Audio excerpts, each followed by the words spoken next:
Economía política, bloque C. La economía liberal, la lógica del Homo economicus y el modelo de Halm. Del libro Manual de Economía Política de los autores Cornejo e Iturros. Bueno, para tomar nota y empezar un poco. Una economía totalmente libre no existió nunca, pero corresponde al mundo de las armonías que concibieron los economistas clásicos y es a ella que se aproximan más las economías del siglo XIX y las que rigen actualmente en el mundo occidental. Pero, ¿cómo es el modelo de la economía liberal? Para poder explicar un poco, vamos a tomar el famoso pasaje de Adam Smith y según este se refleja la filosofía en que se inspira este sistema, en el cual dice que cada individuo trabaja necesariamente para hacer el ingreso anual de la sociedad tan grande como él pueda, pero en verdad él no entiende promover el bienestar general, ni sabe en qué medida lo está promoviendo, en cuanto prefiere afirmar su propia seguridad dirigiendo su industria de manera que su producto tenga el mayor valor posible. Él procura su propia ganancia. En este, como en muchos otros casos, es conducido por una mano invisible a llenar un fin que no entraba en sus intenciones. Y no es siempre lo peor para la sociedad que ese fin no entrara en sus intenciones. Persiguiendo su propio interés, él promueve a menudo más eficazmente el interés de la sociedad que si realmente se lo hubiera propuesto. ¿Qué podemos decir con esto? Bueno, que esta concepción optimista se apoya en la creencia de que el individuo es el mejor juez de sus elecciones y en la fe depositada en la inagotable fecundidad de la iniciativa particular. A este tipo de modelo o sistema económico también se lo llama economía del libre mercado, enfatizando que en este sistema se permite que la asignación de recursos se constituyan a través del mercado y las fuerzas de mercado bajo el contexto del libre juego de oferta y demanda. Bueno, el Homo economicus, este tan famoso concepto en la economía en general, que no sé si todos habrán escuchado o si todos entenderán qué es. Voy a explicar un poco de su lógica, más que nada de lo que es el concepto. Y empieza. La lógica del Homo economicus es de carácter recurrente ante el retiro de la presencia del Estado en los sistemas del libre mercado, o sea, los sistemas que estamos viendo, los cuales estoy explicando. Debido a que solo los agentes más aptos o con mayor capacitación se acoplan a las exigencias del mercado, pueden subsistir en él.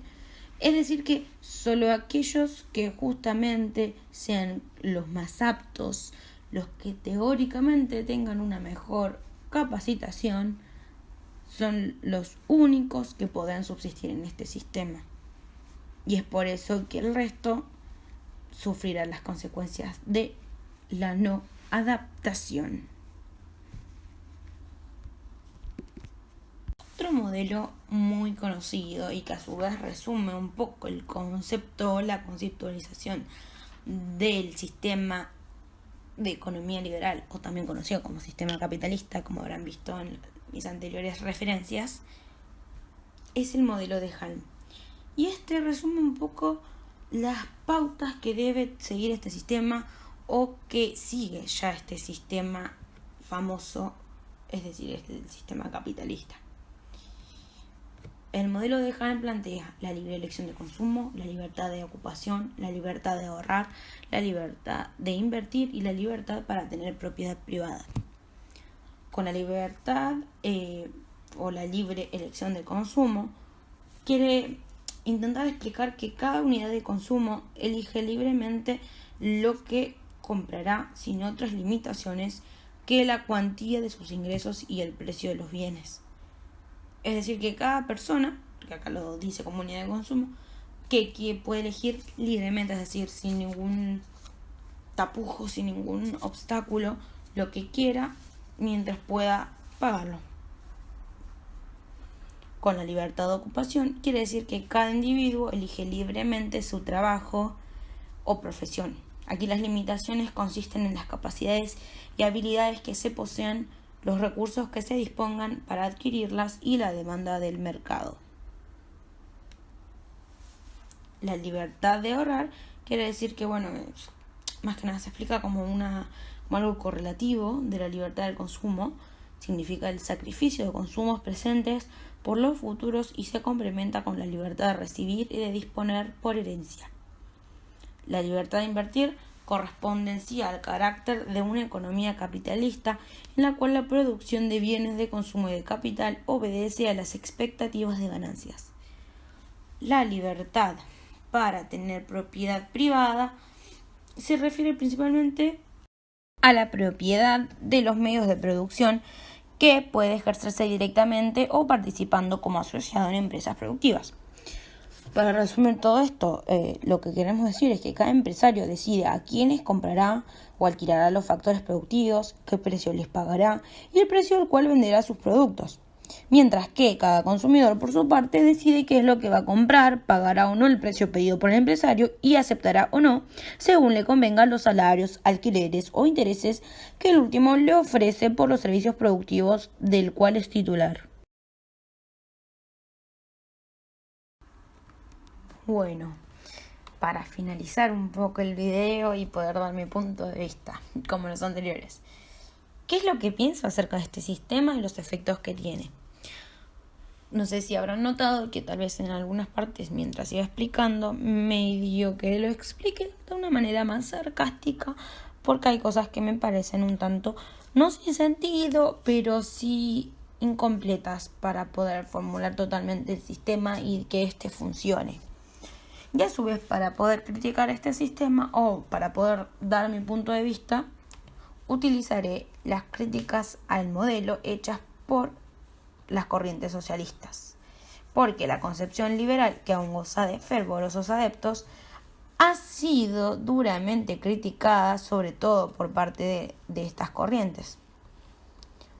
Y estos toman lo que es la armonía y el equilibrio, los sujetos de la vida económica, la incapacidad de realizar justicia social, los equilibrios de la economía, la incapacidad de sacar a los países subdesarrollados de su condición.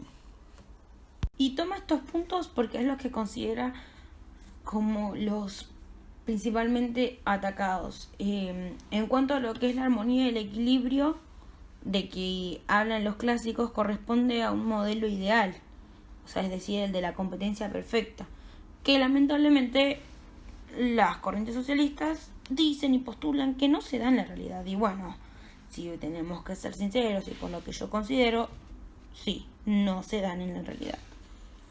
Ahora, en cuanto a los sujetos de la vida económica, ellos dicen que son desiguales y hay fuertes, débiles, pobres y ricos, con distinto poder.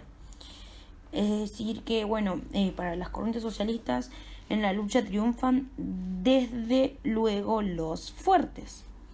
Por lo menos algunas de las libertades políticas padecen del hecho de que la gran mayoría de los trabajadores se encuentran divorciados de la propiedad de los instrumentos de producción, de modo que quedan sometidos a la condición de asalariados cuya subsistencia, seguridad y libertad personal resultan dependientes de la voluntad de una porción relativamente pequeña de la nación. Y, esto es totalmente correcto. Yo creo que no se centra tanto en sí, en solo la competencia, sino también en el tema de las oportunidades y un poco en cuánto se abarca. No creo que totalmente estas libertades de las cuales hablábamos, postuladas por el modelo de Halm, estén mal, porque tal vez a simple vista uno dice es el mundo ideal y perfecto, pero funciona de tal manera, es decir, se puede dar en un mundo tal y como es. Realmente la gente va a respetar todo esto y solamente la competencia será limpia. Pero para continuar, otro punto que toman en cuenta es la incapacidad de realizar justicia social. Y las corrientes socialistas dicen que como consecuencia de todo esto, de lo que hablamos anteriormente, se dice que la economía libre es incapaz de realizar la justicia social. En lugar de corregir o atenuar las desigualdades, las agrava. Es decir, que no es que se le da más oportunidad a la gente por tener estas supuestas libertades, sino que agrava esas desigualdades que a su vez, además de ser desigualdades, también son obstáculos para poder crecer. En cuanto al punto de los desequilibrios de la economía, dicen que son inherentes al sistema, como lo demostraría el ciclo económico y sus fases alternadas de prosperidad y depresión. El libre juego de las leyes naturales no asegura, pues, la plena ocupación. Por el contrario, la economía lleva a posiciones de equilibrio. Es decir, que sin tendencia al cambio con desocupación. Y en cuanto a la incapacidad de sacar a los países subdesarrollados de su condición, bueno, es simple. Ellos dicen que el sistema liberal es incapaz de sacar a los países subdesarrollados de la condición de tales por el hecho de que justamente, como explicábamos y en base a los puntos tomados en cuenta anteriormente, los obstáculos que tienen estos países subdesarrollados se van agravados en vez de ser disminuidos, o en vez de que se pueda ayudar a estos países, lo que se termina haciendo es agrandar más esta condición, que sea más difícil de poder salir de donde están, los hace que se retrasen más en cuanto a esta competencia. Y la competencia, como decía, ¿termina o no siendo limpia? Realmente considero que no, porque si uno se pone a pensar, la competencia es injusta. En muchos casos vemos que hay países que son pobres, por como vemos su economía, por como vemos el estado de las personas que viven en estos lugares, y sin embargo, tomando en cuenta de los requisitos que se necesitaría para tener un país con una gran economía, nos damos cuenta que este país contiene tal vez buenas materias primas, tal vez tiene profesionales o personas capaces, pero sin embargo siempre hay un país que hace una competencia sucia, por así decirlo, y termina aprovechándose de esas cosas y los explota y nunca deja que la competencia sea justa. Entonces, de tal manera esto no se llega a dar tal y cual se dice que pueda salir de su condición. No es necesariamente que uno tenga que apoyar todo lo que dice la corriente socialista en general, pero sí podemos tener en cuenta de lo que se plantea en la liberal es un poco utópico e imposible de alcanzar tal y de tal forma. Sí, tal vez uno también podría criticar el modelo socialista, porque podría decir que tal vez es todo como de rosas y flores. Sí, claramente cada uno podría decirlo, pero creo que está bueno poder ver los puntos y es decir, poder ver los pros y contras de cada tipo de sistema y así entender que no hay que enseguecerse ante un solo modelo o ante una sola condición, y de que justamente no todas las personas, no en todos los lugares sean las mismas condiciones, las mismas posibilidades, y que no todo es lo que se vende ante nuestros ojos, ya sea por los medios, por la información. Así que bueno, muchas gracias por poder haber visto este video y llegar hasta este punto. Espero que haya gustado y poder entender también mi punto de vista y entender que no es una crítica tan solo dura porque sí, sino por las cosas y por las realidades, todo aquello que pasa.